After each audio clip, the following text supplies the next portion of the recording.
sa mga anak.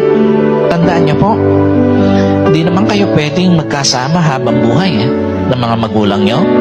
May hangganan yon. Yung panahon na naririto sila, may hangganan yon. Yung panahon na naririto ka, may hangganan din yon.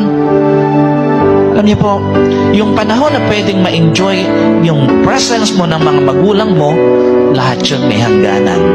Walang permanenteng pagsasama dito sa mundo.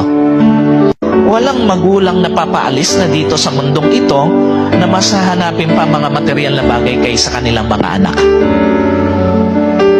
Kasi nga, as people grow old, mas kumukonti na lang yung gusto niya sa buhay. Alam niyo po, pagtanda mo, mapapansin mo, konti na lang yung gusto mo sa buhay. Hindi lahat ng moment, pera o material ang kailangan ng isang magulang.